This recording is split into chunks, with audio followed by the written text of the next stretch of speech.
안녕하세요. 북라디오 DJ 서점집 딸내미입니다. 오늘 선물 드릴 책은 아무 이유 없이 지친 여러분들에게 조금의 힘이 될 만한 책입니다. 왜 이렇게 멍하지? 방금 무슨 말 하려던 거지? 가끔, 아니, 자주 이런 생각이 들지는 않으신가요? 해야 할 일은 너무 많은데 도무지 집중은 안 되고, 무언가를 하기도 전에 벌써 지쳐버리고요. 오늘은 바로 그런 멍한 뇌, 흐릿한 하루를 살아가는 우리를 위한 책 브레인포그를 함께 읽어보려고 해요. 저자는 말합니다.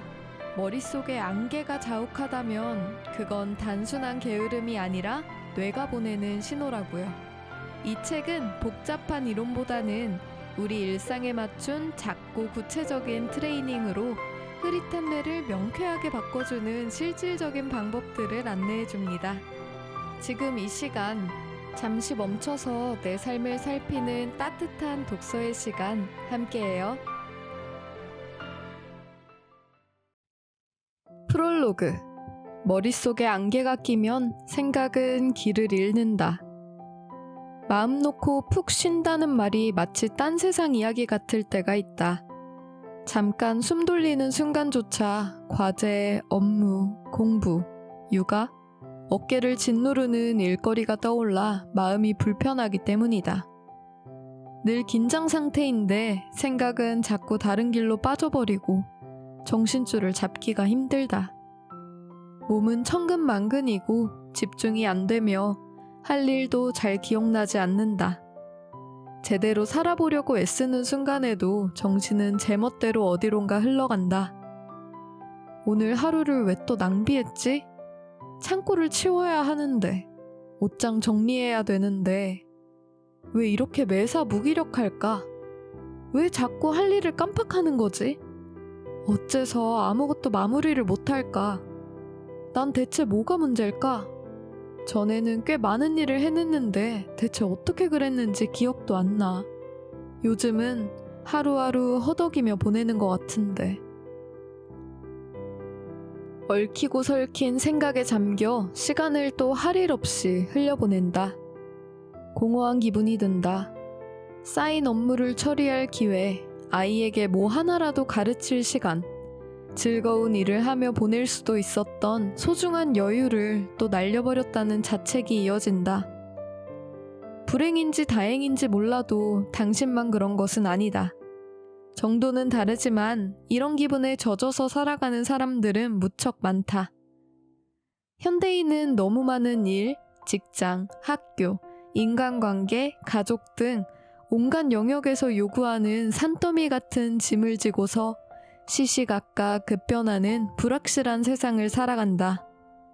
시끄러운 국내 정세, 가뭄, 화재, 기후변화로 인한 잦은 이상기온, 널뛰는 금융시장의 분위기, 최신 기술에 발맞추어야 한다는 부담감, 인공지능의 발달로 일자리를 잃을지도 모른다는 실직의 불안과 공포, 코로나와 같은 세계적 비상사태 등 세상이 던지는 끝없는 스트레스 요인 앞에서 우리는 그만 아득해지고 만다. 엎친 데 덮친 격으로 스마트폰은 뭐든 즉각 처리해야 하는 분위기를 조성한다.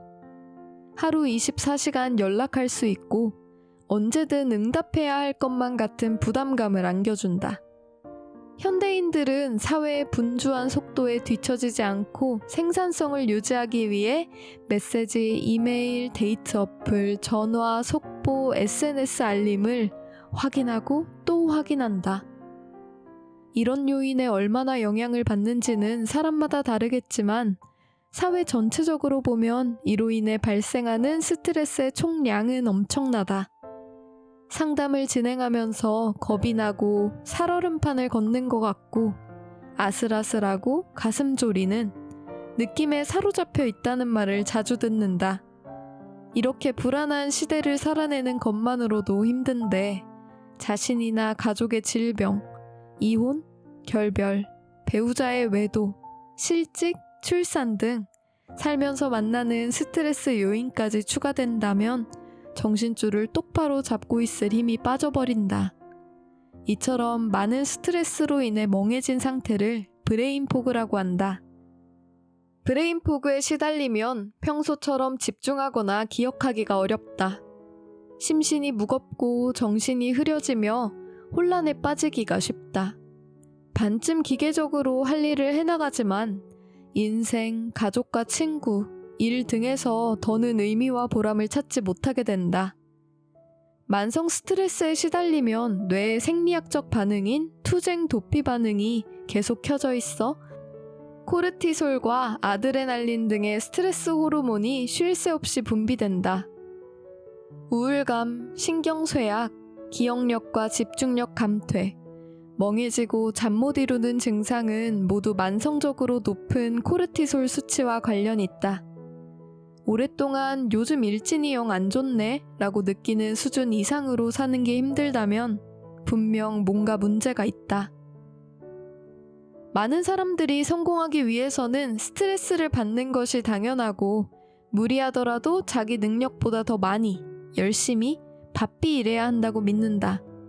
하루에 5시간만 자면서 온종일 커피를 들이붓고 이메일 하나조차 놓치지 않는 삶을 살기 때문에 뒤처지지 않고 유능할 수 있다고 믿는 사람들도 있다. 하지만 이런 생활 방식을 평생 지속할 순 없다. 잊지 말자. 누구에게나 한계가 있다. 어쩌면 당신은 이미 그 지점에 다다랐고 스스로 그 사실을 알고 있을지도 모른다. 이미 브레인 포그가 진행된 것 같고 더 심해지기 전에 손을 쓰고 싶을지도 모른다. 지금 어떤 상황이든지 간에 브레인 포그는 성공의 필수 조건과 거리가 멀다. 다행히도 이 책에 있는 방법을 실천하면 현 상황이 악화되는 것을 막을 수 있다. 스트레스로 발생하는 브레인 포그는 알츠하이머나 치매, 수술, 임신, 코로나 바이러스 등으로 인한 의학적, 신경학적 의식 혼탁 현상과는 다르다. 의학적 문제가 아니라 주변 환경 및 그에 따른 나의 반응에 기초를 두고 있기 때문이다. 시간이 흐르면서 소소한 스트레스가 축적되면 기운이 소진되고 삶의 방향성을 잃어버리며 끓던 냄비가 한순간에 흘러넘치듯 더는 건강하게 생활할 수 없는 지경에 다다르고 만다. 그러나 다행히 방향을 수정해서 브레인 포그에서 벗어나 명료하고 밝은 햇살 아래로 들어오도록 이끌 방법이 있다.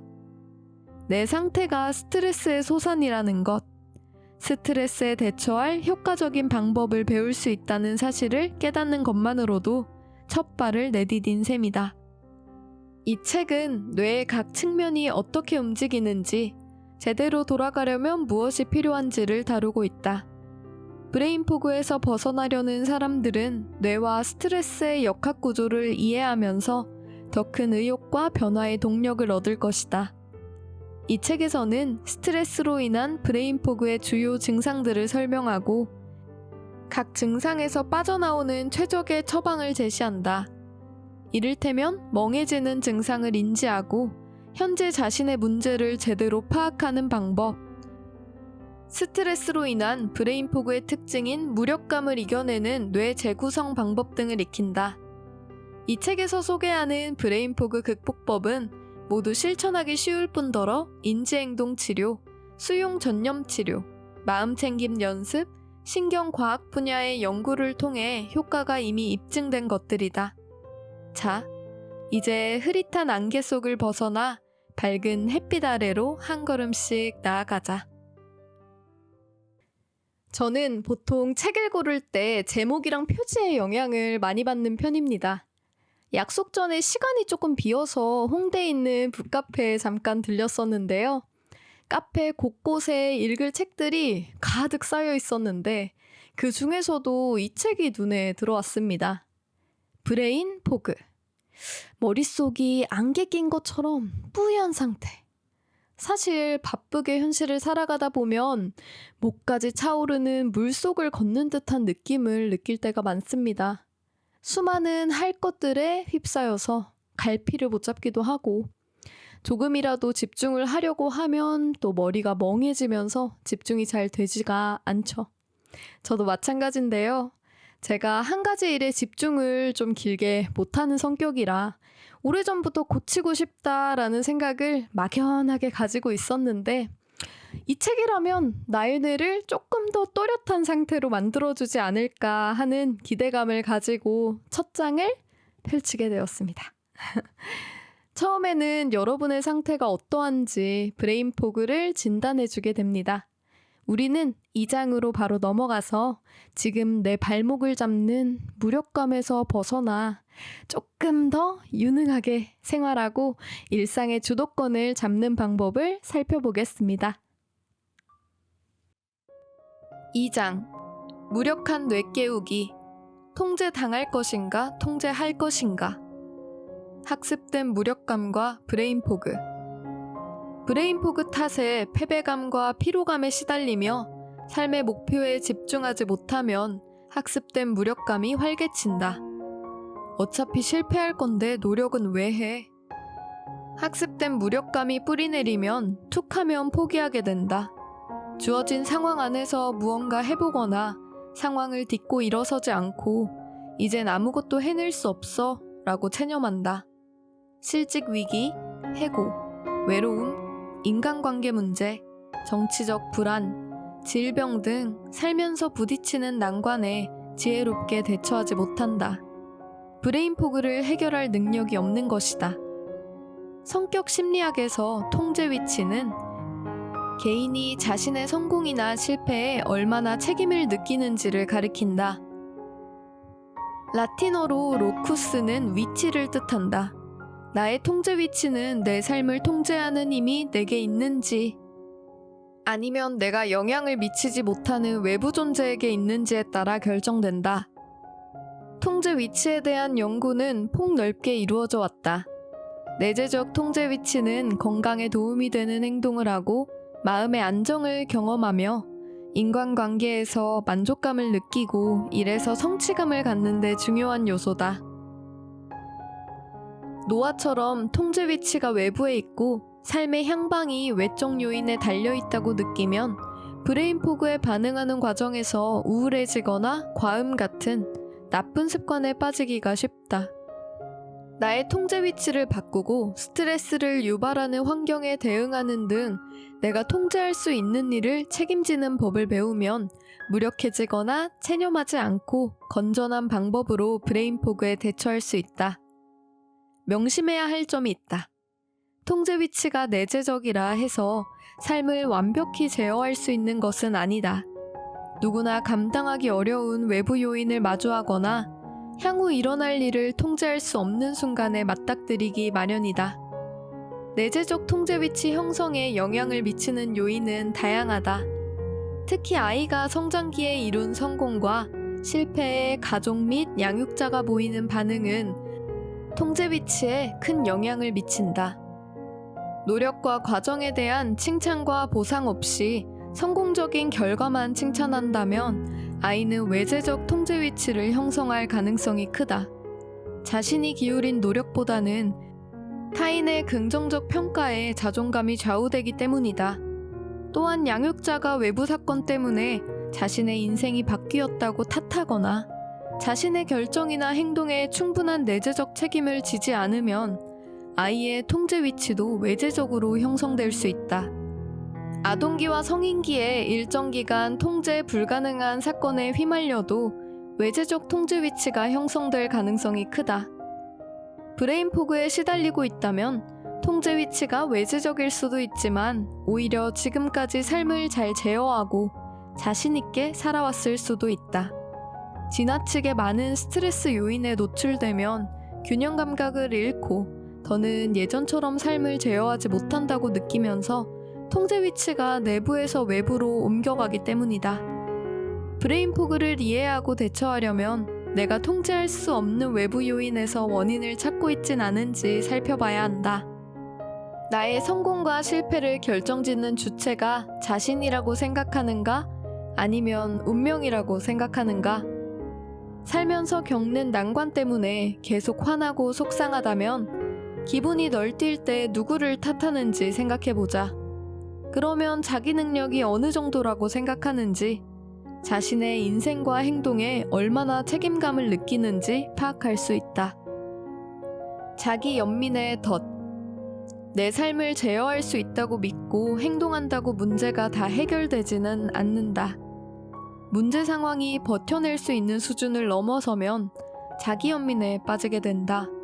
힘겹고 스트레스 심한 현 상황이 개선될 여지가 없다고 느껴지면 그냥 포기하고 삶의 희생양이 되었다고 체념해버리기가 쉽다. 마음은 이해하지만 그러면 상황은 더 악화되고 스트레스만 커져 브레인포그에서 벗어나기 어렵다. 완벽하게 제어할 수 없는 힘든 상황에 부닥친 사람은 부지기수로 많다. 살다 보면 주변 상황, 예측도 통제가 불가능한 결과 각자 생각과 욕망이 분분한 사람들에게 대응해야 한다. 문화적, 정치적, 경제적 사건은 인생에 엄청난 영향을 미치는 데다 개인으로서 대처하기도 어렵다. 그 결과 만성 스트레스와 브레인포그가 찾아온다. 나쁜 일이 생기면 사람들은 당연히 낙심할 수밖에 없다. 그러나 이때 자기연민이라는 늪에 빠지지 않도록 주의하라. 앞서 소개한 트레이닝을 통해 내재화한 통제 위치를 바탕으로 주어진 상황에서 내가 제어할 수 있는 부분을 파악하고 무엇을 어떻게 바꾸어 나갈지 알아보자. 책에서는 브레인포그 탓에 패배감과 피로감에 시달리다 보면 학습된 무력감이 활개치게 된다고 합니다. 너무나도 공감이 가는 게 나도 내가 통제할 수 없다고 느껴지는 스트레스에 계속 부딪히다 보면 시작하기도 전에 포기해버리게 되더라고요. 그 과정에서 내가 얻을 수 있는 것들을 또 과소평가하게 되고 아니면 또 회피해버리게 되는데요. 약간 비슷하지만 조금 가벼운 예시로 저는 늘 다이어트를 시도하는데 이게 계속 실패를 하다 보니까 이제는 뭐 어차피 또 실패할 텐데 라는 생각을 먼저 하게 되더라고요. 그러다 보면 그냥 시도하지 말자 라고 생각해버리게 되고요. 어떤 문제 상황에 처해 있든 분명히 내가 제어할 수 있는 부분은 생각보다 많습니다. 나의 반응, 남에 대해 내가 긋는 경계선, 또 나의 건강을 또 내가 돌보는 행동, 이런 것들이 있겠죠. 나는 생각만큼 무력하지 않습니다. 당신도 분명 그럴 거고요. 6장. 잠시 멈추기. 생각의 속도가 느려질수록 선명해지는 현실. 생각의 의문을 제기하자. 이 책을 읽는 당신은 실수하지 않기 위해 항상 긴장하고 스트레스 받으면서 생각이 많아지는 사이에 브레인포그를 마주한 경험이 있을 것이다. 그러나 최악의 시나리오를 예상한다고 해서 그런 일이 발생할 가능성이 줄어들진 않는다. 오히려 감정 에너지만 소진하는 바람에 정작 난관을 실제로 맞닥뜨리면 제대로 대처할 기운도 남지 않을 뿐이다. 생각이 떠오를 때마다 기정사실로 여긴다면 어떤 일이 일어날까? 시험 점수가 한 번 낮게 나오면 이제 좋은 대학에 가긴 틀렸어 라고 생각한다. 비행기가 난기류 탓에 약간 흔들리면 이러다 추락하면 어떡하지? 불안해한다. 중요한 회의에 가는 길에 차가 고장나면 항상 나한테는 나쁜 일만 생겼다니까 비관한다. 사교 행사에서 혼자 서 있게 되면 다들 날 피하는군 이라고 슬퍼한다. 이처럼 최악의 가능성을 상정하는 생각은 주어진 상황에 효과적으로 대처할 수 없도록 우리를 패닉 상태에 몰아넣는다. 다행히도 이런 생각을 물리칠 효과적 전략이 있다. 평소 최악의 상황을 상상하는 편이라면 부정적 결론을 내리기 전에 문제를 좀 더 현실적으로 바라보자. 자신에게 거짓말을 하라는 뜻이 아니라 가장 확률이 크거나 논리적인 가능성을 고찰하라는 말이다. 먼저 데네피즐이 생산하는 최악의 시나리오를 떠올리고 이어 최선의 시나리오를 상상하며 효과적이다. 가장 가능성이 큰 시나리오는 그 사이 어딘가에 있을 것이다. 위의 경우처럼 발표를 맡은 중요한 업무 회의에 가는 길에 차가 고장났다고 가정하자.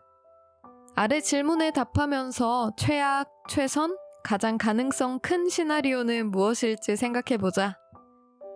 1. 최악의 결과는 무엇일까? 예, 해고될 것이다. 2. 최선의 결과는 무엇일까? 예, 회의가 연기 또는 취소되어 다들 내가 지각한 줄도 모를 것이다. 3. 가장 가능성이 큰 시나리오는 무엇일까? 예, 회의에 지각하는 상황을 바꿀 수는 없다. 하지만 나는 문제를 해결하기 위해 최선을 다할 것이다. 이런 식으로 한 발짝 물러나 생각하면 상황을 현실적으로 이해하게 되어 스트레스를 줄이고 효과적으로 대응할 수 있다. 최악의 상상만 하는 습관을 버리고 객관적 시각을 도입하는 또 다른 방법은 내 걱정거리나 스트레스 요인을 뒷받침하거나 반박할 근거를 떠올리는 것이다. 사교 행사에서 혼자 서 있고 대화에 끼지 못한다고 치자. 여기는 내가 있을 곳이 아닌 것 같고 남들에게 비호감으로 보였을지 모른다는 걱정이 고개를 든다. 여기서 잠깐 멈추고 걱정을 뒷받침하거나 반박할 근거를 찾아보자. 내가 비호감일지도 모른다는 생각을 뒷받침할 근거. 사교 행사에 왔는데 아무도 내게 말을 걸지 않는다. 다들 내가 여기 온 줄도 모르는 것 같다. 내가 비호감일지도 모른다는 생각을 반박할 근거. 이 행사장을 벗어나면 나를 좋아하고 나와 어울리고 싶어하는 사람들도 많다. 나는 소수의 사람들과 더 잘 어울린다. 이렇게 근거를 떠올리면 최악의 결론을 내리기 전에 객관적 시각을 견지할 수 있다. 사람은 누구나 힘든 일을 겪는다. 인생은 원래 그렇다. 온갖 걱정을 다 해도 가끔은 힘든 일이 생긴다. 자동적으로 괴롭고 비관적인 결론을 내리지 말자. 나를 진정시키고 편안하게 해주며 상황을 제어하고 있다는 느낌을 주는 결론을 내자. 처음에는 그런 결론이 지나치게 긍정적이고 거짓 같을지 몰라도 일단 그렇게 생각하자. 시간이 지나면 긍정적인 결론이 점점 더 자연스럽게 느껴질 것이다. 잘못된 결론의 흔한 유형. 하던 대로 잘못된 결론을 내린다면 곧 자각해야 한다. 잘못된 결론을 내는 대신 상황에 효과적으로 대처할 수 있고 마음이 편해지는 결론을 추구하겠다고 마음먹자. 사람들이 자주 빠져들지만 실은 스트레스만 가중하는 잘못된 결론 몇 가지를 소개한다. 상황에 현실적으로 대처할 수 있는 생각도 덧붙였다. 최악을 상상하기. 나쁜 일이 일어나면 최악의 시나리오가 펼쳐질 거라고 지레짐작한다. 불확실한 상황을 확실하게 하기. 뇌는 불확실성이 삶의 일부라는 사실을 받아들이는 대신 나름의 답을 찾아 나선다. 예, 건강검진을 받을 때가 됐는데 혹시 암이면 어떡하지? 현실적인 생각. 내가 알 수도 없는 일을 걱정할 필요는 없어. 사실을 알게 될 때까지 운명에 맡기자. 또는 머리만 아플 뿐 어떤 결론도 낼 수 없으니 아무 생각하지 말자. 흑백 논리. 말 그대로 중간이 없는 경우다. 예? 이 프로젝트를 너무 늦게 시작했잖아. 절대 제때 끝내지 못할 거야. 현실적인 생각. 전에도 프로젝트를 늦게 시작한 적이 있었는데 아무 일도 없었지. 남은 시간 동안 최선을 다하자. 평가하기. 구제불능, 따분한 인간 등 자신과 타인의 가치를 한마디로 평가한다. 예. 이 업무용 프로그램은 도통 이해가 안 돼. 팀 내에서도 내가 제일 덜 떨어졌지. 현실적인 생각. 누구나 장단점이 있어. 프로그램을 다루는 구체적인 방법을 배우고 익혀나가면 돼. 비현실적인 기대. 나 자신, 나아가 남들까지도 정해진 방식으로 행동하지 않으면 돌이킬 수 없는 결과가 따르리라는 완벽주의적 사고방식을 지니고 있다. 예, 출장에서 돌아와 친구의 파티에 갔다가 행사를 주최하려고 했는데 늦어지고 있잖아. 아무것도 제대로 하는 게 없네. 현실적인 생각. 파티 초대는 거절해도 괜찮아. 모든 것을 다 하고도 건강하게 살기란 불가능해. 미신적 사고. 스트레스를 받고 걱정해야만 좋지 못한 일이 생기지 않을 거라 믿는 경우다. 실상은 걱정할수록 불안감만 커져서 객관적으로 생각하고 상황에 대처하기가 너무 어렵다. 예. 뭐뭐에 대해 걱정하지 않으면 나쁜 일이 일어날 거야. 현실적인 생각. 걱정한다고 해서 그 일이 벌어질 확률이 높아지거나 낮아지진 않아. 과거의 경험에 기반한 추론. 과거에 좋지 않은 순간이나 정보를 하나 골라서 언제나 같은 문제를 겪으리라 결론 짓는다. 예? 사람들은 항상 날 떠나려고 해. 난 절대 동반자를 만나지 못할 거야. 현실적인 생각. 모든 연애는 새로운 가능성을 지닌 또 다른 시작이지. 예? 나한테는 꼭 이런 일만 생긴다니까. 현실적인 생각. 그런 일이 일어나지 않았던 때를 돌이켜보자. 예? 승진 기회에서 밀려났잖아. 평생 과장 신세를 못 면하겠지? 현실적인 생각. 지금 부족한 부분을 찾아내서 다음 승진 때는 꼭 기회를 잡자. 자기회의. 어려운 상황이나 부정적인 미래의 시나리오에 대응할 때 나의 역량을 깎아내린다. 예. 그런 일이 일어나면 나는 콱 죽어버릴 거야. 현실적인 생각. 그런 일이 일어나도 나는 잘 헤쳐나갈 거야. 해결 방법이 있을 거야. 예. 그 건은 절대 해결하지 못할 거야. 현실적인 생각. 그 일이 일어나지 않기를 바라지만 혹시 일어난다면 내 생각보다 더 현명하게 처리할 수 있을 거야. 이렇게 잘못된 결론에 도달하는 경로를 파악하면 스트레스를 줄이고 삶과 난관을 현실적으로 이해할 수 있다. 정말 힘든 상황이 왔을 때는 내 감정을 통제하기가 굉장히 어렵죠. 부정적인 생각은 꼬리에 꼬리를 물고 계속 늘어지고 온갖 상황들을 가정하면서 스스로를 극한의 상황까지 몰아붙이게 됩니다.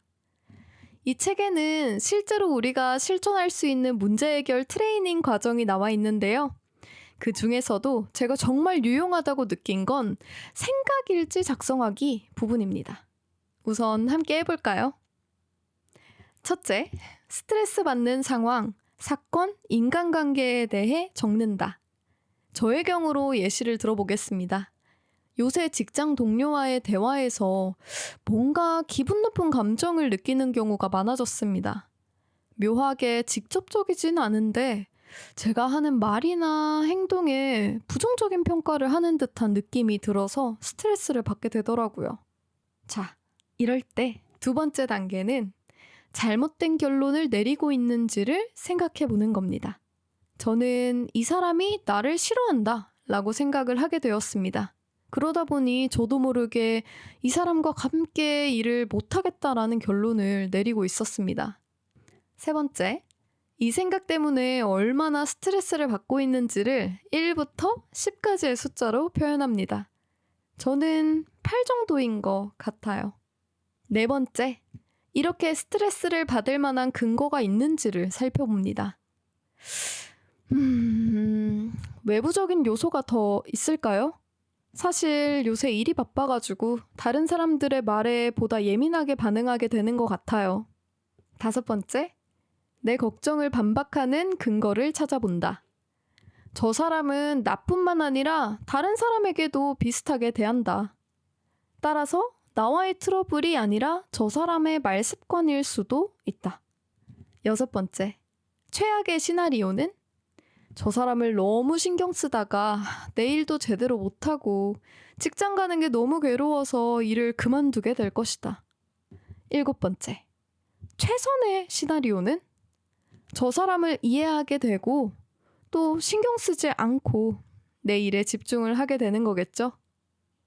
그럼 여덟 번째, 가장 가능성이 크고 현실적인 시나리오는 아마도 저 사람이 나를 싫어한다고 해도 직접적으로 나를 괴롭힐 가능성은 굉장히 낮다.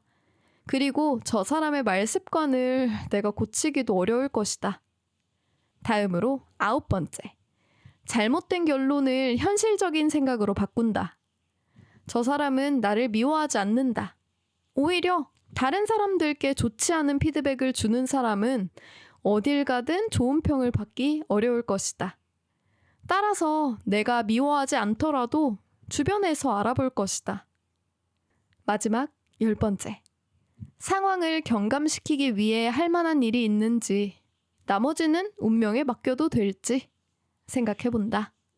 직장 동료에게 문제가 있을지 물어보고 신경 쓰지 말고 거리를 둔다. 또 너무 친절하게 대답하지 않는다. 자, 이렇게 총 10단계의 과정을 통해 사실 내가 고민하고 있는 문제가 생각보다는 내가 객관적으로 판단하고 있는 것이 아닐 수도 있다라는 결론을 내게 되었습니다. 보통 우리는 나한테 닥치는 상황을 조금 더 크게 받아들이는 경우가 많기 때문에 이렇게 정리를 해보는 것만으로도 현실을 조금 더 객관적으로 바라볼 수 있게 됩니다. 자, 그럼 마지막 낭독으로 들어가 보겠습니다. 8장. 내면의 자아와 한 팀 이루기. 마음의 날개를 달아주는 긍정의 말. 자존감과 뇌. 유전자, 환경적 경험, 기질. 이 모두는 상호작용을 통해 뇌의 지속적인 청사진을 만들어낸다. 우리의 시냅스가 상호작용하는 방식은 지금까지 형성된 자기 이미지를 반영한다. 즉, 지금까지 살면서 내가 얼마나 훌륭하고 유능하며 사랑스러운 사람이라 믿게 되었는지 보여주는 것이다. 부정적 자기 이미지는 어린 시절부터 형성된다. 자신이 남들과 다르며 고립되었다는 느낌을 주는 어린 시기의 스트레스, 트라우마, 가족관계, 힘든 사건 등이 원인이다. 양육자, 교사, 코치가 과정보다 결과를 강조해도 아이들의 자존감에 상처를 줄 수 있다. 이를테면 자신을 돌보는 방식, 행복을 주는 것, 혼자서도 즐거운 시간을 보내는 방법을 알아가는 과정 대신 성적, 직장, 인간관계 등에서의 성공적 결과를 강조하는 시기다. 그런가 하면 성인이 된 뒤 실망스러운 일을 잇따라 겪으면서 자존감이 낮아지기도 한다. 만성적으로 자기 자신을 부정적으로 생각하면 부정적 자기 이미지가 뇌에 각인된다. 자신이 약하다고 느끼고 난관에 부딪히고 혼자라고 생각할 때마다 뇌는 부정적 자아상을 끄집어내어 전에 그랬듯 뼈아픈 생각의 행진을 시작한다. 뇌는 부정적 편향을 가지고 있다. 부정적 편향은 긍정적 경험보다 부정적 경험을 더 잘 기억하고 머릿속으로 반복 재생하는 특성이다. 훌륭한 성과를 내고 자존감이 올라간 날 갑자기 작고 부정적인 사건이 하나 일어나면 뇌는 그 일에 집착해서 긍정적인 성과를 깡그리 잊어버린다. 이런 경향은 생존 메커니즘의 일환이다. 부정적 경험에 초점을 맞추어야만 초원에 있는 거대한 맹수 같은 위협을 예측하고 자신을 보호할 수 있기 때문이다. 그러나 부정적 자기 이미지를 계속 상기하면 현실과는 동떨어진 부정적 자아상에 자신을 가둬버린다.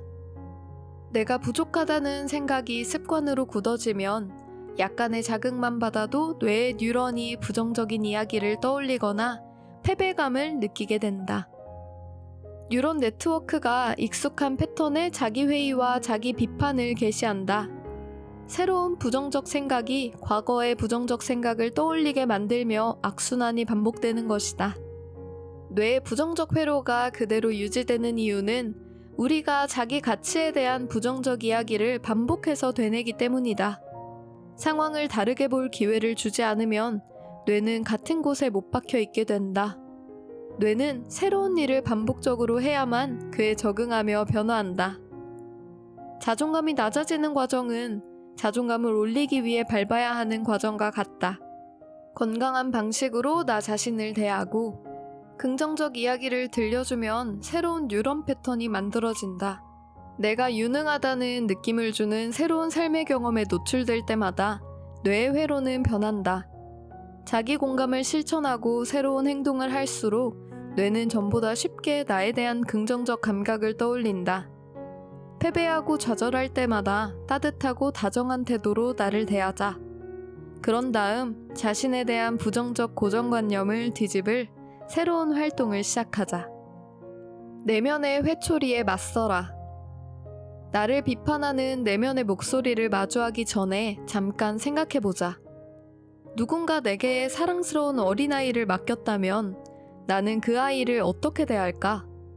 아이가 친구나 학업 때문에 힘들어할 때마다 아이가 과거에 겪었던 좌절을 모두 상기시켜줄까?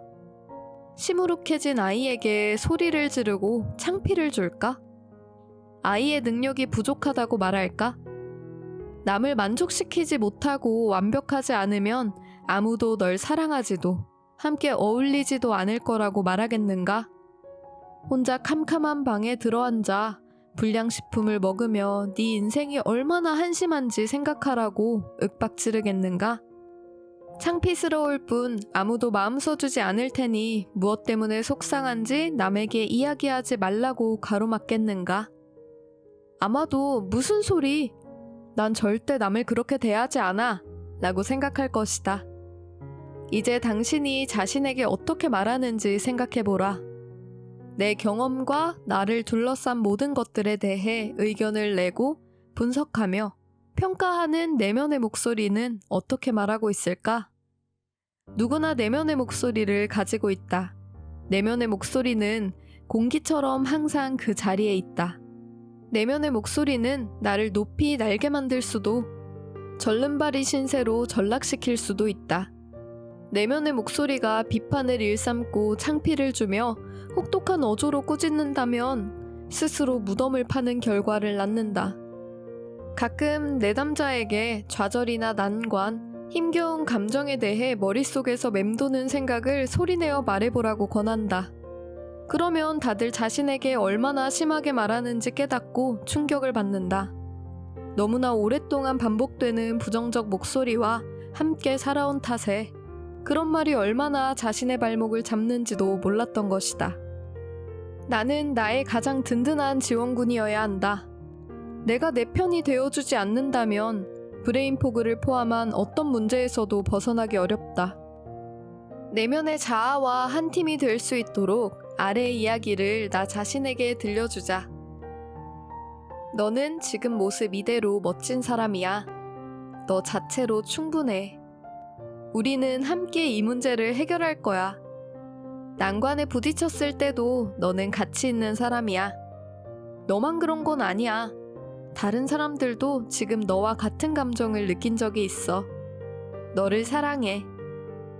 나는 언제나 여기 머물면서 너가 길을 찾는 것을 도울 거야. 완벽한 건 따분해.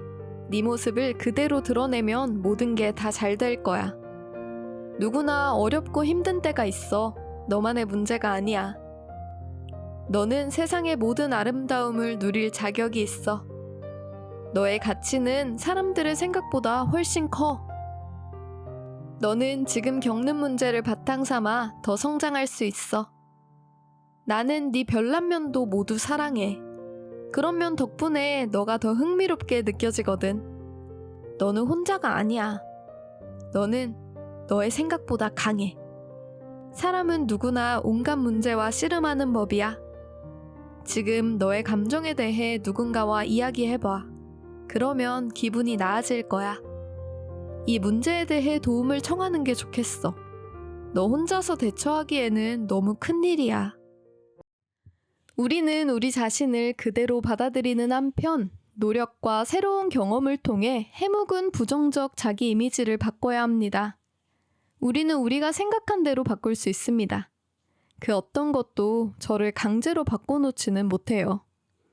제가 여러분을 응원하겠습니다. 오늘의 선물 잘 풀어보셨나요? 오늘의 이야기가 당신에게 닿았기를 바라며 좋은 밤 되세요.